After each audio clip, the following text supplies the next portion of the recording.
Good afternoon and welcome to today's webinar, Household Giving, How Donors Responded to 2017 and 2018 Disasters. Hi everybody, I'm Bob Ottenhoff and I'm the President and CEO of the Center for Disaster Philanthropy. Today's webinar is a special showcase of a new research report conducted in partnership with the Indiana University Lilly Family School of Philanthropy and with Candid. We'll provide background on the project, describe the research methodology, and lift up key findings from the report. A few reminders before we get started. This webinar is being recorded, and a copy of the recording will be posted shortly on our website. You can submit questions at any time using the Q&A box, and they'll be answered at the end of the panel presentation. Please do not use the chat box. And if you're on Twitter, please use hashtag CDP4Recovery to share the discussion. The webinar is divided into three sections. First, I'll be joined by Dr. Una Osili to look at the results of this report. Una is with Indiana University's Lilly Family School of Philanthropy and led the research of this report. Next, we'll be joined by three panelists who will discuss the impacts of the report and its connections to their own work and research. Finally, we'll open up the floor for your questions. I encourage you to submit questions at any time using the Q&A button on the bottom of your screen. We'll do our best to get to all of your questions by the end of the webinar. Before we get started, I'd like to take a moment to introduce the speakers today.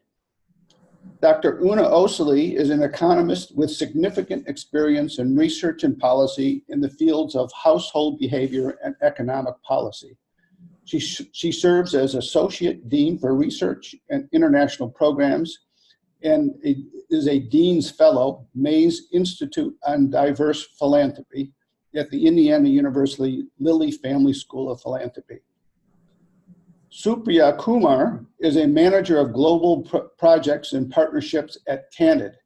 She supports the organization's quantitative and qualitative research and data-driven initiatives with the goal of advancing knowledge and practice in philanthropy.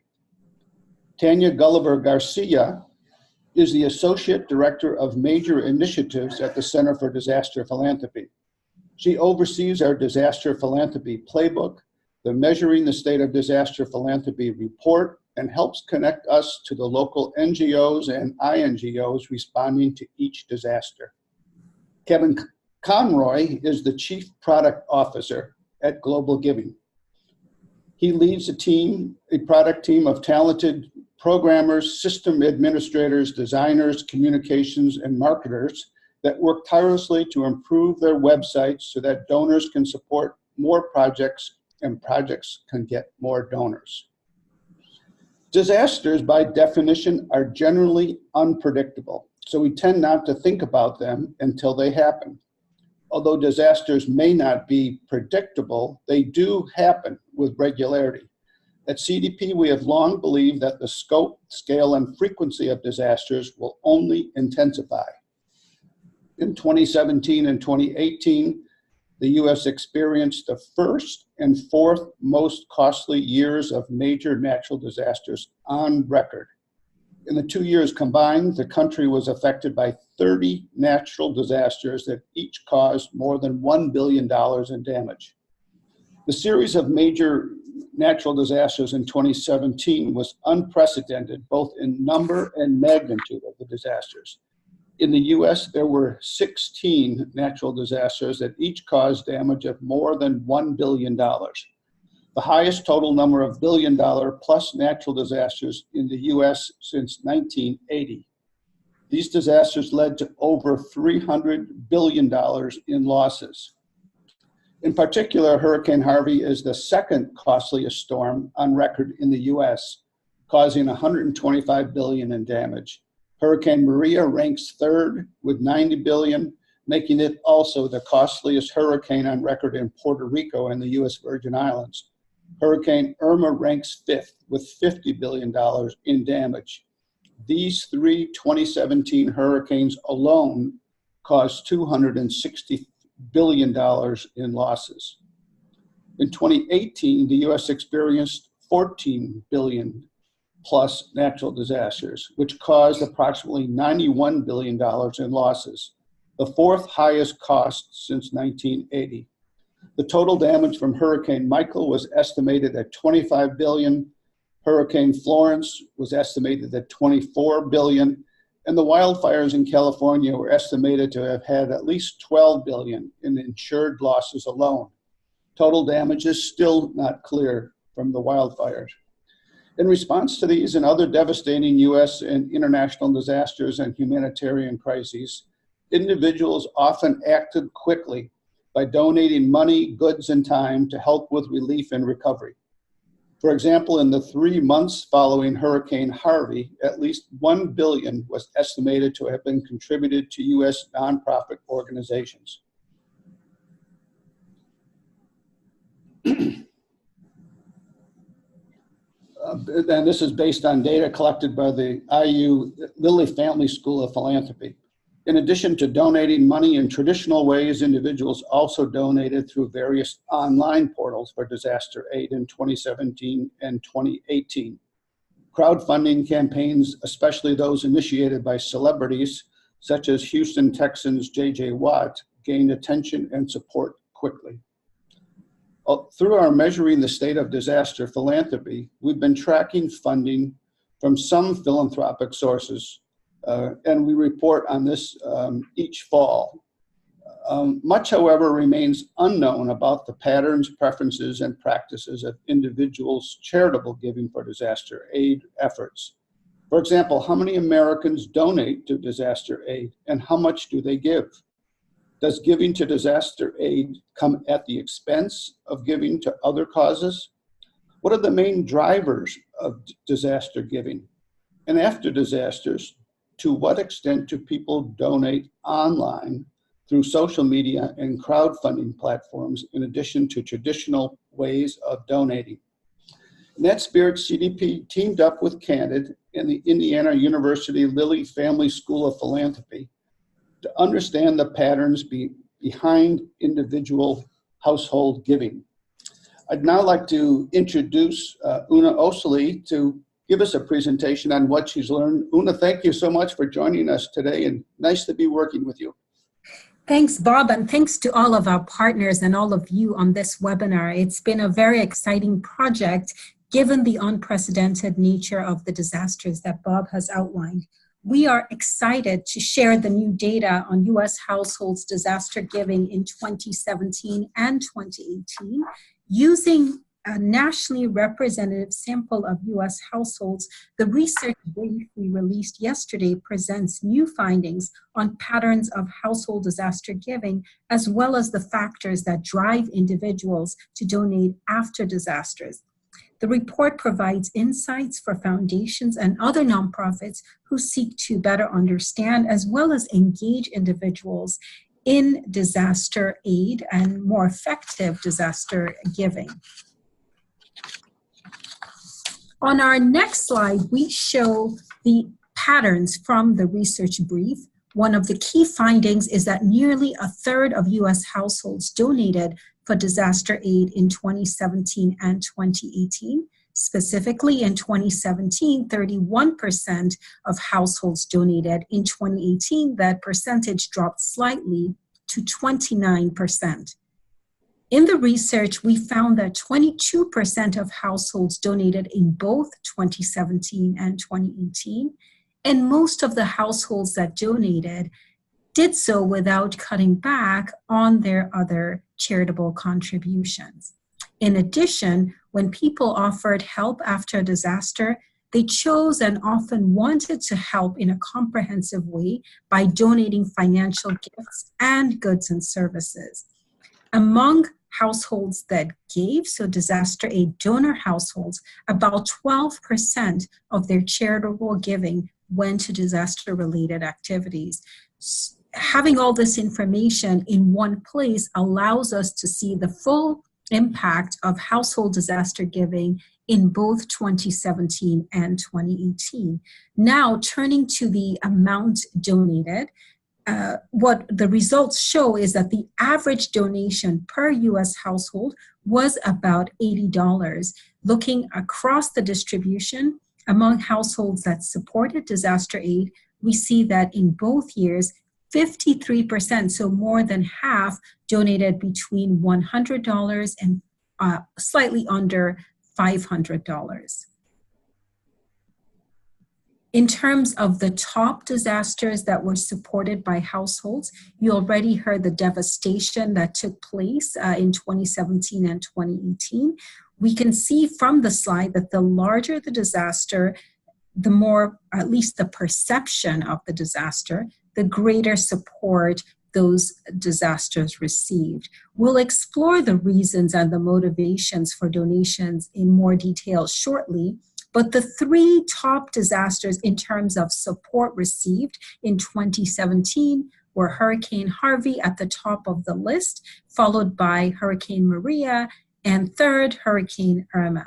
In 2018, the California wildfires represented the largest in terms of support, followed closely by Hurricane Michael and then Hurricane Florence. On average, disaster aid donor households gave to 2.6 disasters, so slightly under 3 disasters in 2017 and 2018.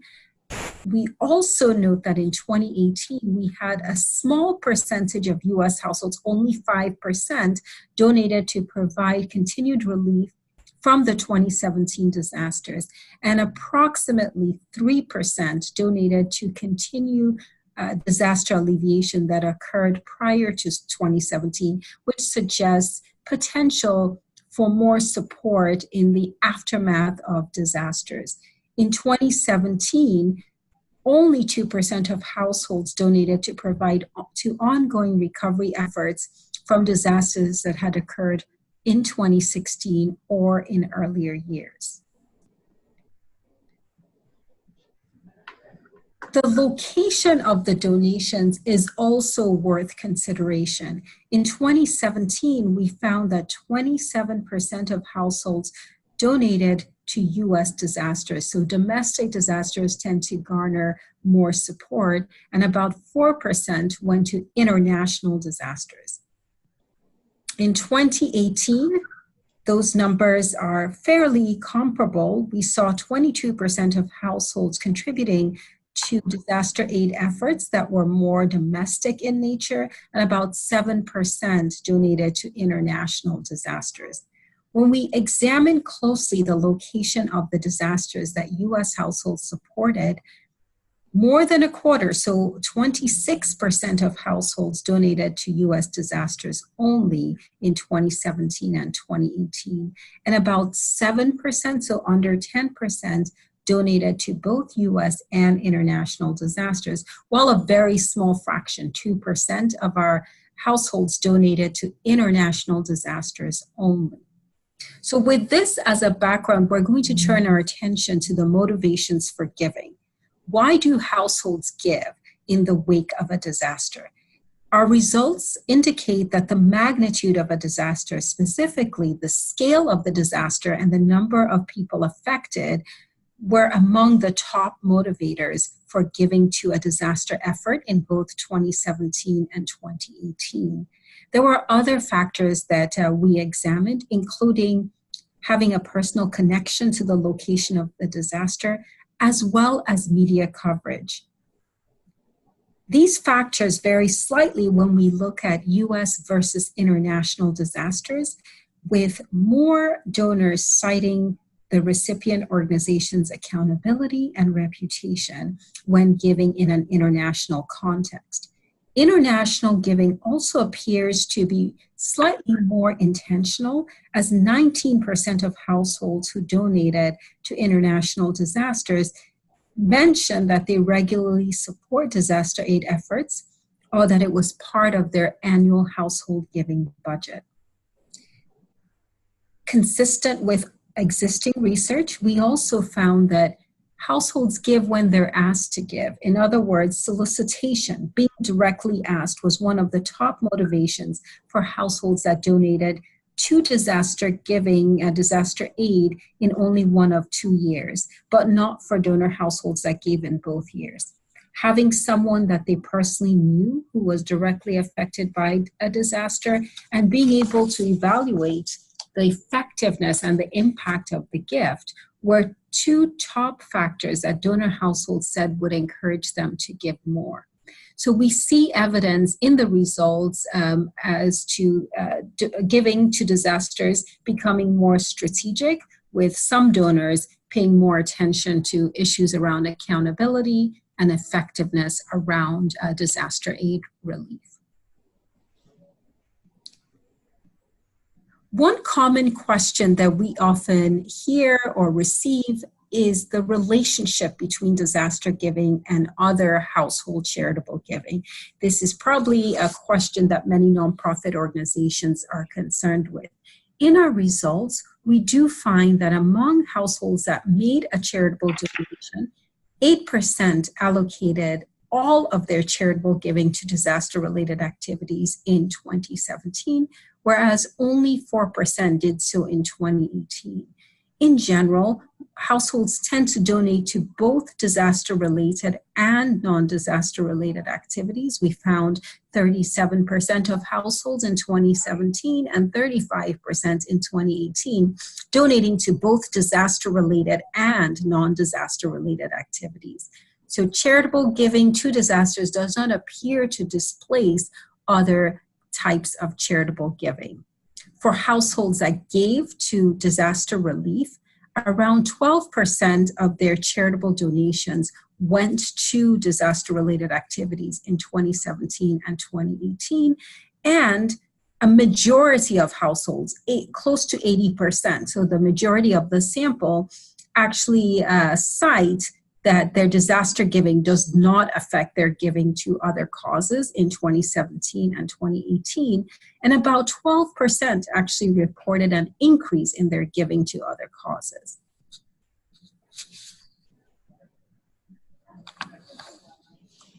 Given the importance of 2017 and 2018, one related question is the demographics of the donors to disaster aid. We find that individuals of all ages, education levels, and income levels tend to give to disaster efforts. In general, women, individuals with higher levels of education, and those with higher levels of income were more likely to donate financially. However, when we look at in-kind gifts, which we have data on, we find that men were slightly more likely than women to volunteer for disaster aid efforts.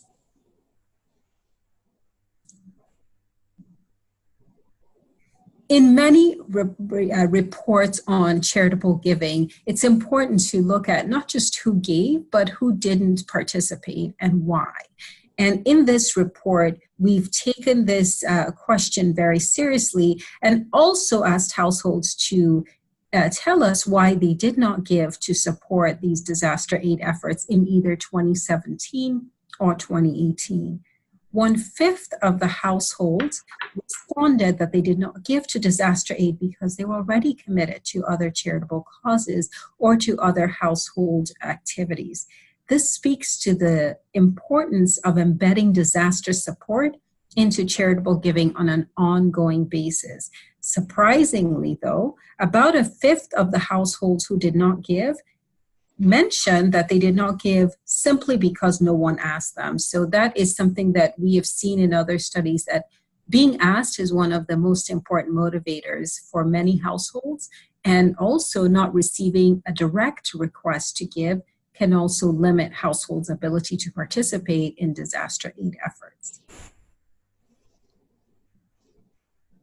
So with that, I'd like to turn it over to our colleagues, Supriya, who will be moving us along in terms of the next implications of the research. Well, before we do that, Una, I just want to remind all of our listeners that if you have a question for Una, please type your question into our Q&A box, and we'll get to your questions later in this panel.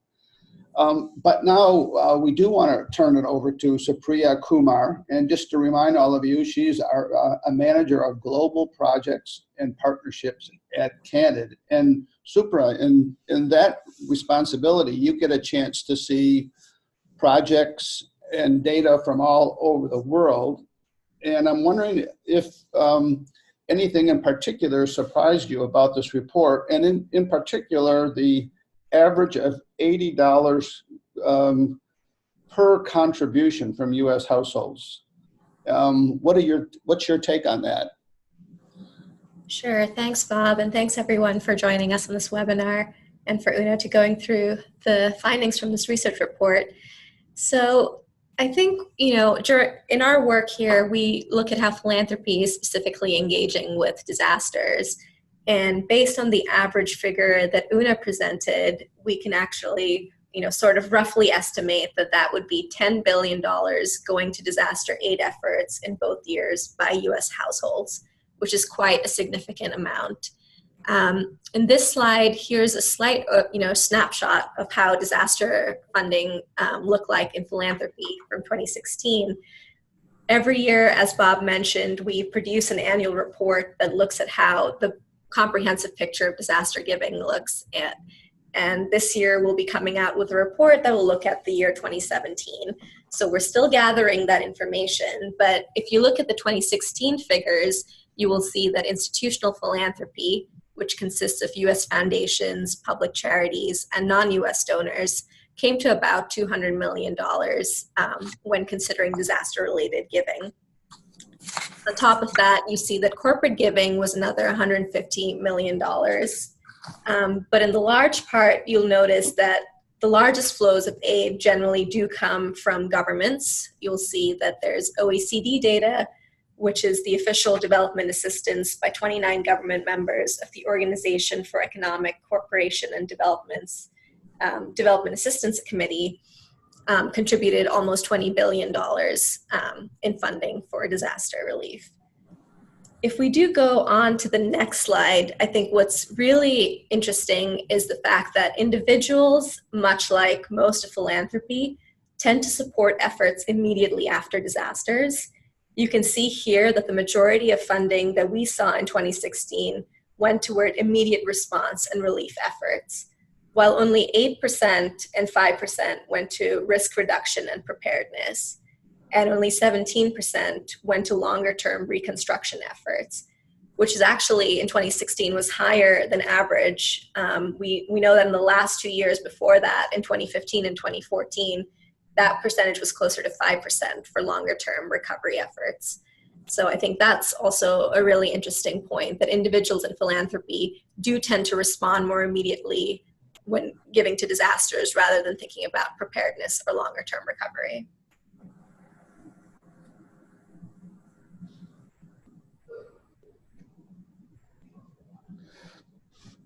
So, Supriya, I know we're going to be releasing the 2017 report soon. It'll be coming out in the fall.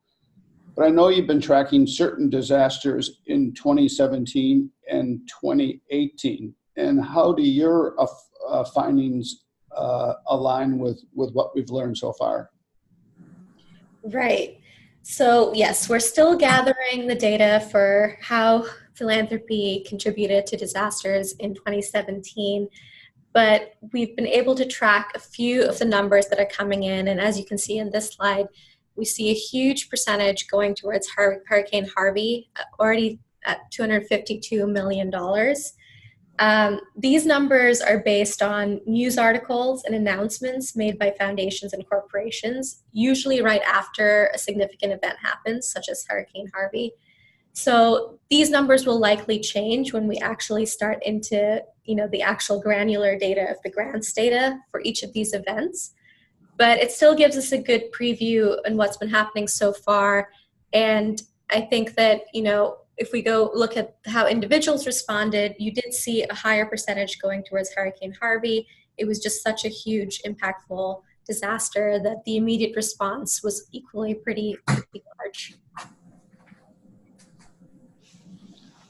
Okay, super. Thank you very much for that. We want to turn now to Tanya. Tanya, you work for CDP, and I happen to know you live in New Orleans. And I wanted to see, as a person who lives in what we might call a disaster-prone area, what was your take on this information?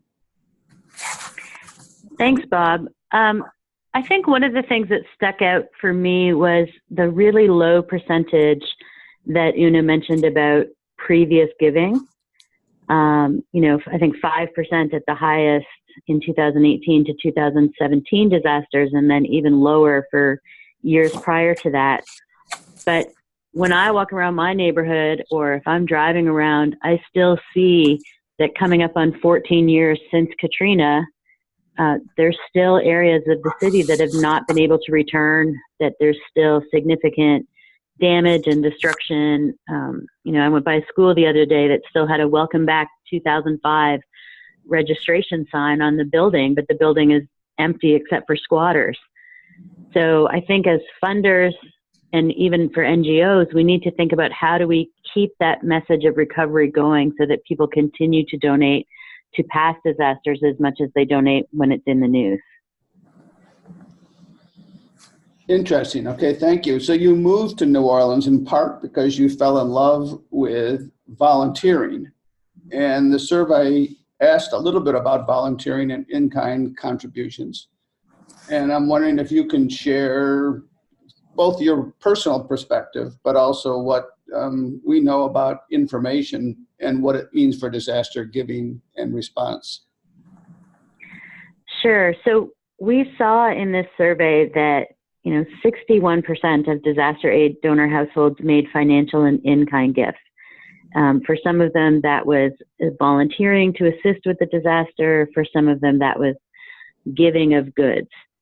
And I think those are both important things. I started bringing students down to New Orleans to rebuild in 2009 and did that for several years. Those kinds of continued efforts are definitely critical. I think the concern comes as we sometimes see volunteers who want to come while the disaster is still happening, when we need them to stay safe and get ready to volunteer when they can or to help in their local neighborhood. But donations, that is the second disaster in many cases, especially things like clothing.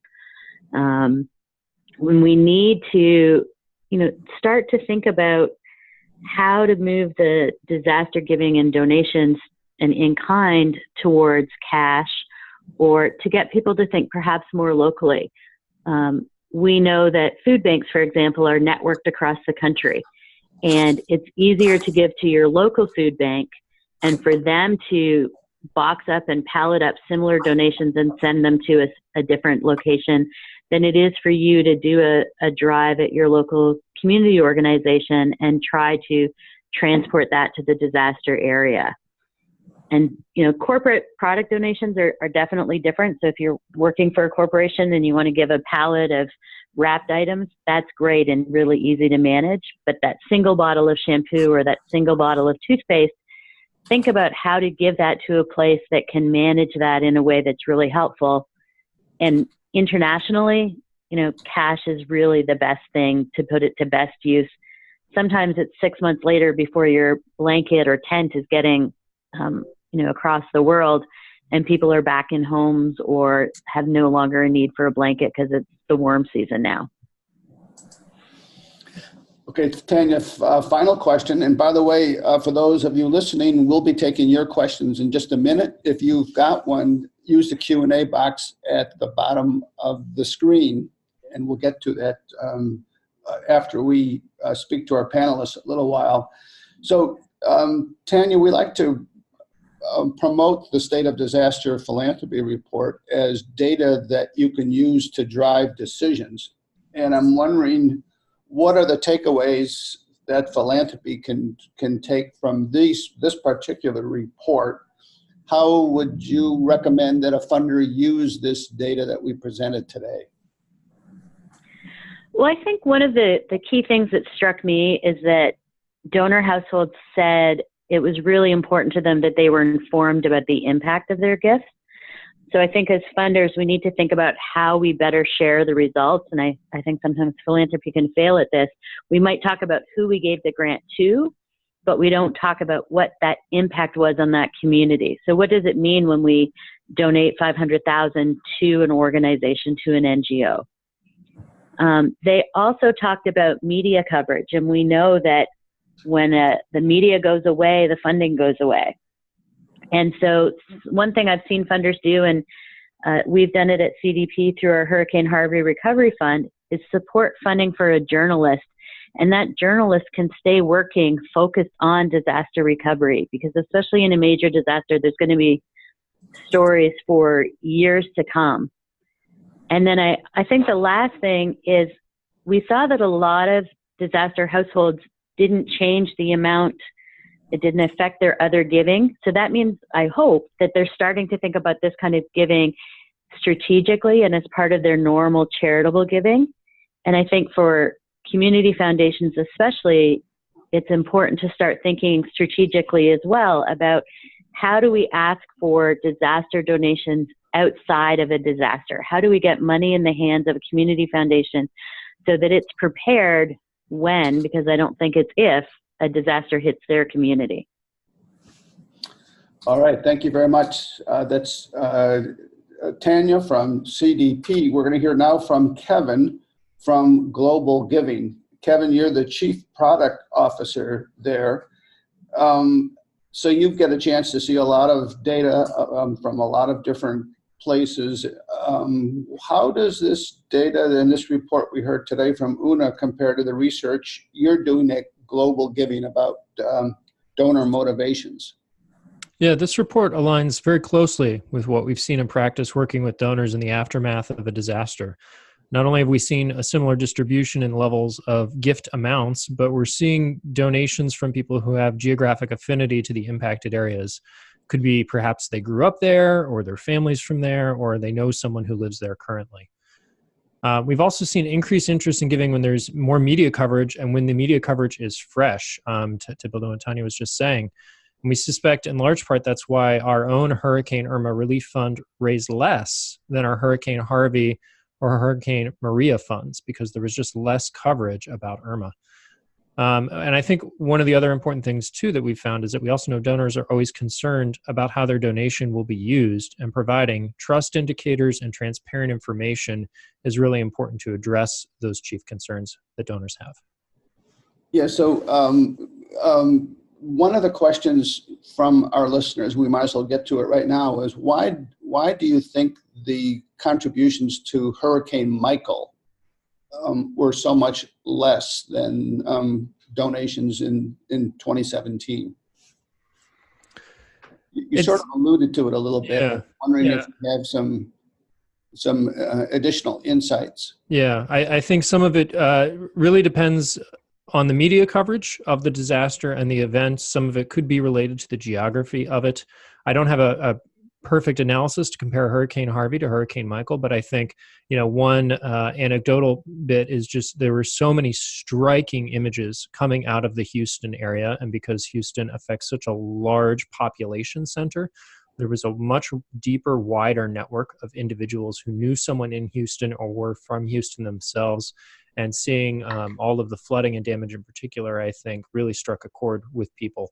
And that there was a different set of factors going on in the media landscape in 2018 at the time when Hurricane Michael hit, which may have negatively impacted donor motivation.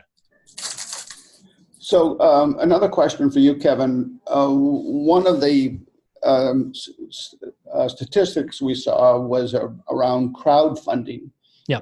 And I'm wondering if you have some insights on that, and if how you're dealing with that at GlobalGiving.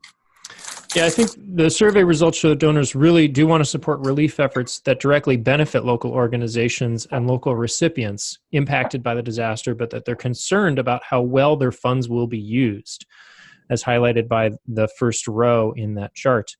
And I think maintaining donor trust and transparency is important regardless of what caused their funding, but particularly important when you're considering crowdfunding. And I think as a sector, we need to be careful about the messages that we send. Well, we certainly do want to instill more trust and transparency and champion effective giving. The more distrust that we sow, the less giving that we'll see going, I think, across the board. Because if more and more donors believe that their gift is going to be misused, they're going to be skeptical of all manners of giving, not just one particular channel. So I think it's important as a sector that we highlight safe, effective giving without shaming donors for generously supporting the causes or channels that they want to. And one final question for you, Kevin, before we open it up to the audience. I'm going to ask you the same question I asked Tanya. What would be your advice to those who are donors out in the audience today? What are the takeaways you have for them? Yeah, I think, one of the biggest insights that we see here is the second and third reason as to why donors don't give. They weren't asked, and they had budgeted other uses of their discretionary funds.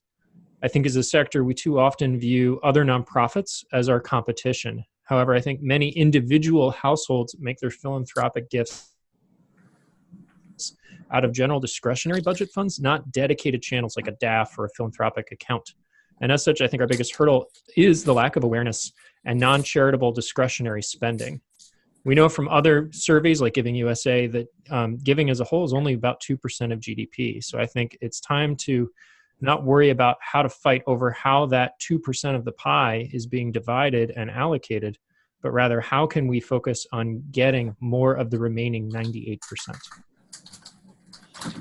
Well, that's a good segue to bring in all of the panelists to answer these questions. And Una, maybe you can tell us a little bit more about the connections you've learned from Giving USA over the years and how you see that impacting disaster philanthropy. Kevin just said, well, let's work on expanding the 2%.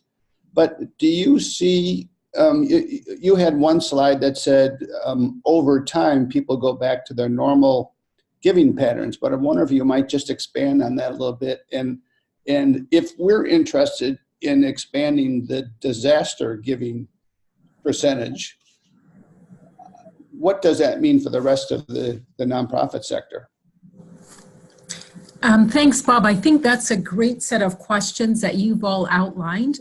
The research we have been conducting over time includes a lot of longitudinal data collection. And in general, what we've seen is that there is a boost in giving associated with disasters. The challenge is that is often a one-year shock. And after that, most donors return to their pre-disaster giving patterns.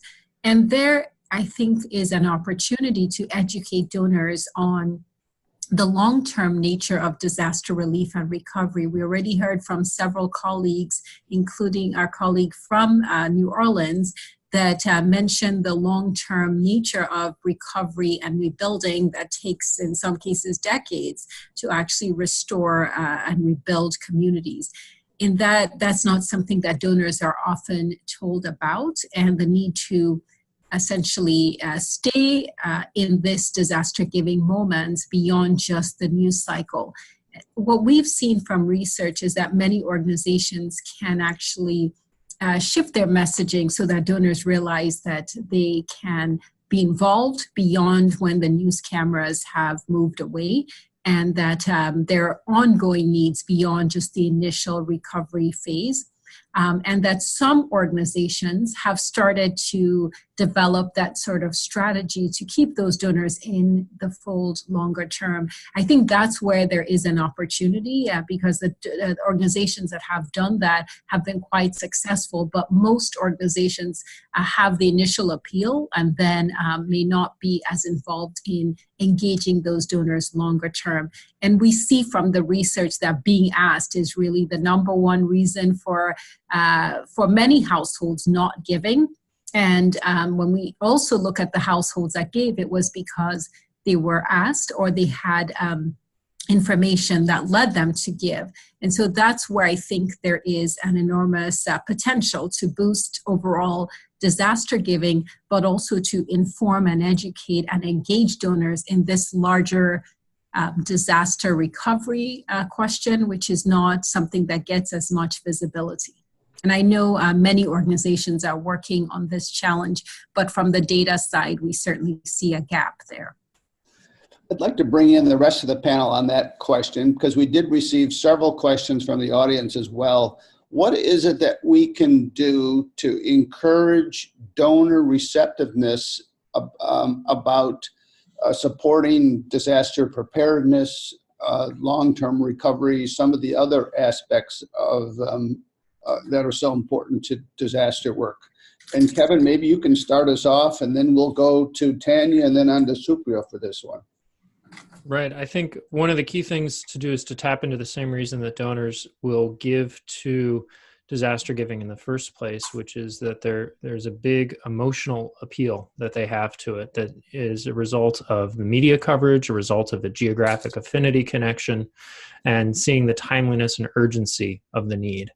And so I think if you are able to frame an ask for disaster preparedness couched in the story of how to save a life, how to prevent the destruction of the home, how to encourage a community's resilience in advance so that they can recover faster and sooner, so that the school Tanya was talking about that's been closed since 2005 could have reopened a year later. And I realize that specific example may not be right, but framing it in those kinds of terms will, I think, help people imagine a different possible world. And it all comes down to the story that we're able to tell around preparedness and relief, because those topics unto themselves may not be emotionally motivating enough for people to dig as deep into their pockets. So more about people and less about the event itself. Indeed. Yep. Tanya, what's your thought on how do we get more individuals to support long-term recovery and planning and preparedness? I think for me, it is to a certain extent about people, but it's about stories.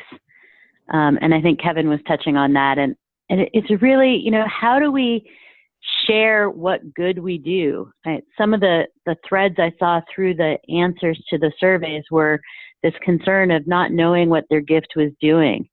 And, I've been a funder, and I just went to a meeting this week where one of my grantees was there, and I saw the product they developed with the grant I gave them. And what I need to figure out now is how can my former foundation tell that story of this really unique product. It's a breastfeeding kit for shelters, so that moms or parents who are breastfeeding have a way to ensure that their infant gets food during a disaster. How can we tell that story and spread it really widely to get people to think? Because these kits need to be made long before a disaster happens. They need to be in the hands of Red Cross or whatever county organization is going to run the shelter, so that when that shelter opens, those supplies are there. They need to be with nurses and community outreach organizations that are going door to door or going to community events. And that's just one example, but making sure that the public and the donors understand this is the value of your dollar. And we sometimes see that, especially with international disasters. $10 will feed a family for X amount of time, or it will buy a shelter, or it will buy, life-saving water. And how do we translate that into preparedness or into long-term recovery, I think is a question we should be asking ourselves. Supriya, anything to add to this question about how do we get more dollars into long-term recovery and planning and preparedness? Sure. I do agree with Kevin and Tanya that, the stories are really the most compelling. And I just add, let's show them the data to support those stories. Let's show them the data that says this is how many people respond immediately, and we need that, and it's great. But we also need that long-term recovery support, and the percentage of philanthropy and the percentage of people who give to these longer-term recovery is just not as high. And I think that on top of that, in terms of showing impact, if we can actually provide numbers to show, if we actually put money into preparedness, this is how much, money we'd need less to go into response or relief. Just comparing the fact that putting money into preparedness and longer term recovery would actually reduce the need for immediate response and immediate relief needs, and that would actually decrease those amounts as well. Okay, let's move on to another question. And this is an interesting one. The writer asks, is there a specific type of disaster that elicits a higher response from donors than others? In other words, do hurricanes encourage more giving than floods or, say, fires? Una, anything from your research that can shed a light on this? Could you repeat the question? I might have missed part of what you said. Sure. So the writer wants to know if there is a specific type of disaster that elicits a higher response from donors than others. I think what we've seen from the 2017 and 2018 data is proximity, propinquity, however you want to describe it, matters.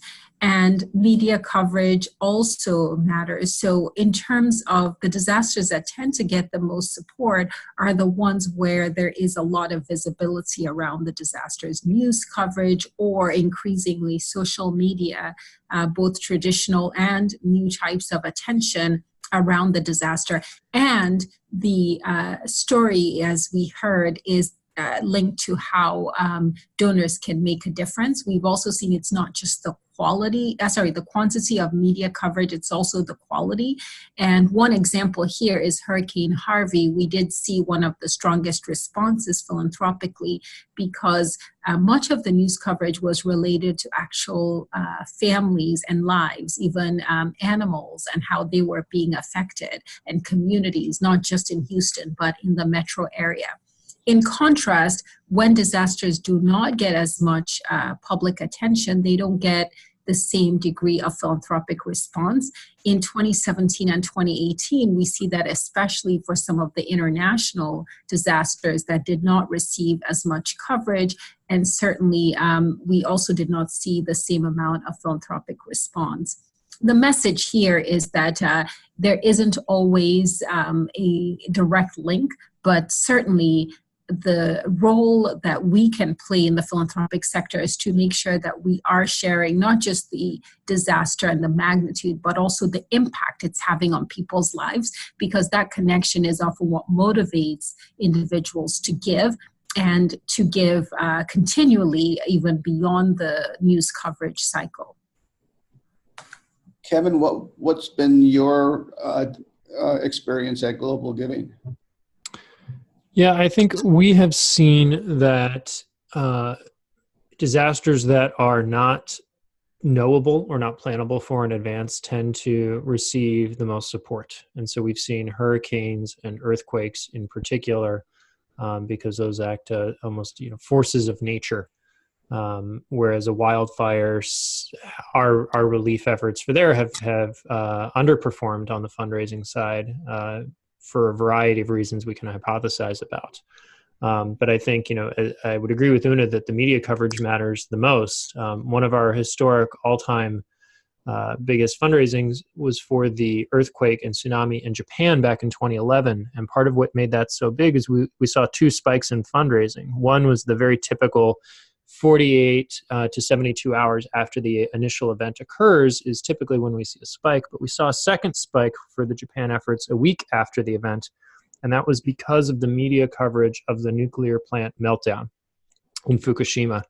And the media coverage worldwide of it being front page news of Chernobyl-like event caused people to really continue to notice and to think about whether or not they wanted to support the disaster. So media coverage just matters tremendously. Supriya or Tanya, do you want to add anything to that? This is Tanya. I'll just add that, I think where it happens is critical. If it's a rural community in an underpopulated area, we tend not to see a lot of donations or a lot of attention. And, if it's a slow moving disaster, so a flood is often very slow. Even sometimes when the hurricanes have a whole ton of warning, the interest in it gets pulled off unless it does a lot of damage once it makes landfall. So things that happen really suddenly, really quick, and do a lot of damage in a populated area. Hurricane Sandy, obviously huge amounts of fundraising because it hit New York and New Jersey, which are the most populated or some of the most populated areas of the country. Okay, just a reminder to everyone listening, we'd love to hear your questions. You can pass them on to us by using the Q&A box found at the bottom of your screen. We've got a few minutes left, and we've got time for your question. Someone wrote in to say that they were surprised at how high the volunteering data was. And I wonder if any of you might want to comment on that. Do you think that disasters by their nature bring out more volunteers than usual, or that we've got regular patterns now that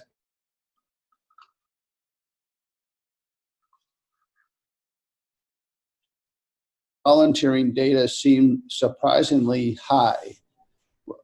Any thoughts about that?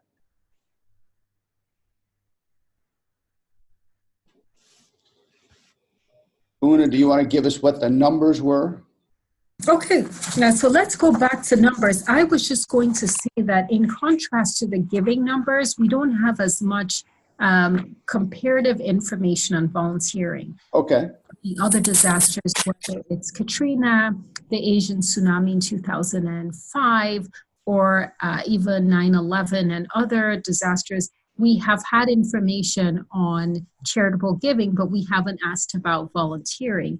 In this particular study, we have both 2017 and 2018, and in some of those contexts, volunteering turned out to be quite important in addition to charitable giving. Unfortunately, we did not ask about volunteering in other studies, so we don't have a sense of, is this comparable to what we've seen in the past? And I will provide those numbers very shortly. Okay. We've got a few more questions we want to try to squeeze in. This writer says, the long-term recovery process is cumbersome, and keeping donors engaged in the recovery process is so difficult due to the number of natural disasters that hit across our country. When the next disaster strikes, the media and emergency is focused on that need. What is your recommendation on keeping the flow of consistent giving to an agency during the entire process? Tanya, why don't you start on that one, and then Kevin, we'd like to hear from you too.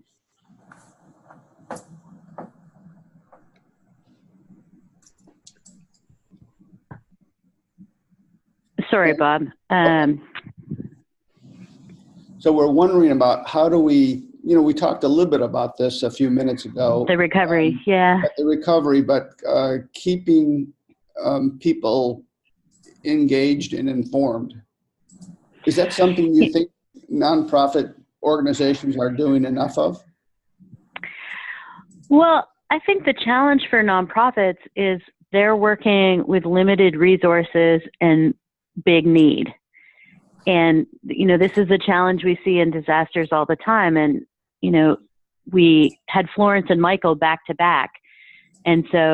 And then the wildfires in California. And so media attention gets diverted, public attention gets diverted. It's really hard to keep focused. And then it's even harder to go back. It was hard to go back in 2018 to look at Harvey, Irma, Maria, when all of a sudden we had Florence and Michael and the wildfires, not to mention all of the international disasters like the Sulawesi tsunami and earthquake. So, I mentioned about funding journalism. I think that's important. I think journalism and corporations have a responsibility to really partner with their local community foundations and NGOs to help amplify and tell the story. Public is often desperate for good news stories because we get so many bad news stories every day when we turn into the news, that I think they would welcome, profiles of local organizations that are doing really great work in their community. And that would help NGOs that are often working with a very minimal communications budget, trying to tell the story and do the work at the same time. Kevin, do you have thoughts on this? Yeah, I question? mean, I'm all for us trying to get donors to continue to give and support worthwhile causes, disaster or otherwise, in an ongoing fashion. I think that's great, but I also think we need to be realistic about consumer attention span and the fact, people see a front page story, be it Hurricane Harvey or Irma or Maria or Florence or Michael, and a week later they've moved on to the next topic. And that is just the nature of the human psyche. We can't get people, unless you live in Houston and were directly impacted by Harvey or your family member was, you probably aren't going to be thinking about it very much. And we might be able to get a human interest story on the news at some point, but it'll be weeks and weeks apart from reminders about that. So as funders and as communities that support disaster relief, I think it's important to think about, well, how can we work within those constraints? And I think both CDP and GlobalGiving have been trying to outline models of, okay, if donors want to give right away after disaster occurs, but nonprofits aren't ready to accept all that funding yet, how can we build funding models for those communities so that they have access to funding over an extended period of time, rather than it just being an immediate cash flow issue and them trying to then have to budget things out. And so I think thinking about how do we leverage immediate donor interest, but the long-term funding needs, and creating new models for how to balance those two is perhaps an area worth also considering. We've got time for one last question, and then I'm going to ask our panelists to give us a quick summary. Supriya, one of the questions is, what about humanitarian disasters versus natural disasters? Do you have any data to share about that? Of course, we do, from the State of Disaster Philanthropy. Sure, and I think we did have a previous slide that talked about the differences, and I think based on this survey, we saw that about 28% of donations in 2017 of U.S. households gave to natural disasters, whereas compared to 2% to complex humanitarian emergencies that same year. Similarly, I think about 24% went to natural disasters in 2018 versus 4% in 2018 for complex humanitarian emergencies. So based on this survey, we see that individuals were more responsive to natural disasters rather than complex humanitarian emergencies. I think timing also has a lot to do with that, and media coverage, as was mentioned. We did see a lot of giving going towards the refugee crisis a few years ago, when that was, a big news event, and we saw philanthropy really engaging with that. So we saw a little increase in giving towards complex humanitarian emergencies. But in general, when we see philanthropic data, we do see that natural disasters tend to receive most of the giving. Thank you. So we're running out of time here, and I'd like to ask each of the panelists to end by just giving us a brief 30 seconds or so on what's the major takeaway you have from this report and the advice you would give to those listening to us. Tanya, let's start with you, and then go to Kevin, and then on to Supriya, and then Una, you can wrap it up. Tanya? Thanks, Bob. I think my advice is for community foundations, those that are managing donor-advised funds or other philanthropy, is to be really strategic, to build disaster giving and disaster planning into your work. It's not enough to do it in the wake of a disaster when you're already going to be stressed and perhaps rebuilding your own home. And we have resources at CDP that we can help you do that, including our Disaster Philanthropy Playbook. Kevin? Yeah, I think given the realities of climate change, we're seeing an increase in the number of natural disasters year over year, and I only expect that trend to continue, even if there are isolated dips or respites. And so I think planning for the long term involves not if a natural disaster will occur, but when. And ready to prepare for that, and understanding the nuances of donor behavior in this report will help you do that. Supriya? Sure, I just reiterate, what Kevin and Tanya said, that we just need to think about planning in advance and not just respond immediately after a disaster happens, but really accept the fact that disasters are going to happen, and looking at data and how we can see and how we can prepare for it better, and this gives us an indication how individuals are motivated, and so philanthropy can maybe look at it and think about how they can be more strategic. And Una. We live in a time, as we have heard already, with unprecedented disasters, but we also have an opportunity to educate more households and engage more households. We see in the report that a third of households donated for disaster relief, roughly, and for the non-donors, not being asked was one of their top reasons. So there's clearly an opportunity to expand the donor base here. For volunteering, we found that 12% or so donated their time. And so increasingly, when we talk about philanthropy or think about engagement, we should realize that it's not just giving money, it's also giving time, and it's also thinking about how to educate and engage households so they can give more effectively, whether that's a longer term strategy or securing corporate partnerships or other ways that households can help partner with organizations to realize their mission. So I think the results give us a lot of tools to think about where the gaps are, but also an opportunity to engage households in many ways in disaster relief. Well, I want to thank you all very, very much. Thank you to Una, to Supriya, to Kevin, to Tanya for their terrific work today. And I know they will join me in thanking the teams that worked on this. So many people behind the scenes at Candid, at the Indiana University Lilly Family School of Philanthropy, and to our team at the Center for Disaster Philanthropy. So thanks to all of you for your hard work on this. And we want to remind all of you, whether you're a philanthropic advisor, a foundation, a nonprofit, or a media representative, that we need all of you to help us raise public awareness of the long-term funding needs for recovery and proactive planning for future disasters. And we want to say so now because we're about to enter the 2019 Atlantic hurricane season, where communities impacted by the disasters in previous years are still working to recover. So thank you so much for your time and attention today. If you would be interested in a copy of the report, you can find it at disasterphilanthropy.org, Household Disaster Giving. There also will be a recording soon of this webinar. And if you've got questions that we didn't get to today, you can email Tanya Gulliver-Garcia at disasterphilanthropy.org. Thank you all so much and have a great afternoon.